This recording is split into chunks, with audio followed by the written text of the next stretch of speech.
ఒక చోట ఒక ఆయన ఒక వ్యక్తి యొక్క జాతక చక్రాన్ని చూశాడు. అన్నీ అద్భుతంగా చెప్పాడు. ఏడాది క్రితం మీ భార్య గారి శరీరం విడిచిపెట్టారు, మీ దురదృష్టం అన్నాడు. ఆయన అన్నాడు, నా భార్య శరీరం విడిచిపెట్టలేదన్నాడు. వెంటనే ఆ జ్యోతిష్కుడు అన్నాడు, మీ భార్య గారు శరీరం విడిచిపెట్టినంత ప్రమాదం జరిగిందా అన్నాడు. ఆయన కాసేపు ఆలోచించి జరిగిందన్నాడు. నువ్వు శివభక్తుడివా అని అడిగాడు. అవును, మేము ఇంట్లో శివారాధన చేస్తాం. శివారాధన చేయడం అలవాటుగా చాలా తరాల నుంచి మీ ఇంట్లో ఉన్న కారణం చేత యథార్థమునకు శరీర పతనమైపోవలసిన నీ భార్య శరీరము పడలేదు, అంతవరకు తీసుకెళ్ళి వదిలిపెట్టించేశాడు ఈశ్వరుడు.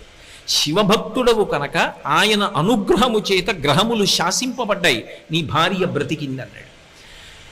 నేను అక్కడే ఉన్నాను. నిజంగా నేను ఆశ్చర్యపోయాను. ఎందుకంటే అతని జీవితంలో ఆ సమయంలో జరిగినదే అతని భార్య వెళ్ళిపోవలసిన